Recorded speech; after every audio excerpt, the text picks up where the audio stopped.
இன்னைக்கு ஒரு mini vlog தான் பார்க்க போகிறோம். வாங்க வீடியோக்குள்ளே போகலாம். ஃபஸ்ட்டு ஸ்டவ்வை பற்ற வச்சுக்கலாம். நெக்ஸ்ட்டு கடுகு போட்டுக்கிறேன். அடுத்து கருவேப்பிலை போட்டுக்கிறேன். அடுத்து பச்சை மிளகாய் 4 போட்டுக்கிறேன். கொஞ்சோண்டு வெங்காயம் எடுத்து போட்டுக்கிறேன். வெங்காயம் வதங்கிறதுக்கு உப்பு போட்டுக்கிறேன். நல்லா வதக்கிக்கலாம்.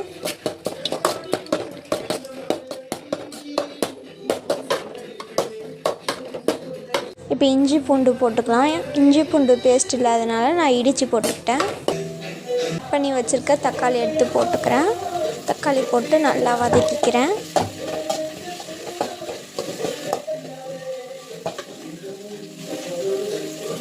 இப்போ நான் லெமன் 2 எடுத்துக்கிறேன். நல்லா ஜூஸ் போட்டு வெயிலுக்கு சில்லுன்னு குடிக்கிறதுக்கு லெமன் 2 எடுத்து நான் அரிஞ்சிக்கிறேன்.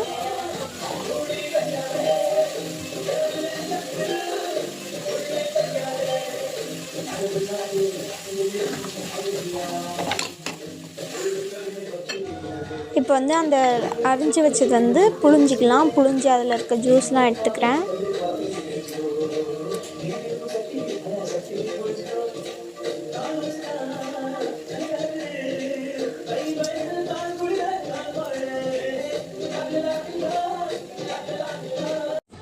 அப்படியே சைடில் அந்த குழம்பு கொதிக்கிறதுக்கு மிளகாத்தூளையும் போட்டுக்கலாம்.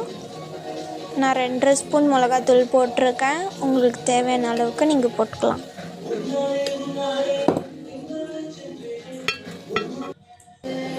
அடுத்து ரெட் சில்லி பவுடர் போட்டுக்கிறேன் கொஞ்சோண்டு.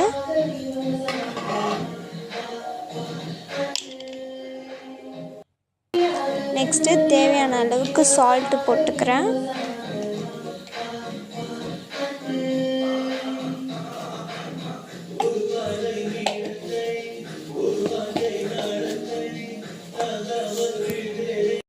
இப்போ நல்லா வதக்கிக்கலாம். அந்த பச்சை வாசனை போகிற வரையும் நல்லா வதக்கிக்கணும். இப்போ லெமன் ஜூஸ்க்கு நான் கொஞ்சம் தண்ணி எடுத்துக்கிறேன். 2 சொம்பு தண்ணி நான் ஊற்றிக்கிட்டேன். நெக்ஸ்ட்டு அந்த லெமன் ஜூஸை அதில் சேர்த்துக்கிட்டேன். நெக்ஸ்ட் சுகர் போட்டுக்கிறேன். உங்களுக்கு தேவையான அளவு போட்டுக்கோங்க. நானும் எனக்கு தேவையான அளவு நான் போட்டுக்கிட்டேன்.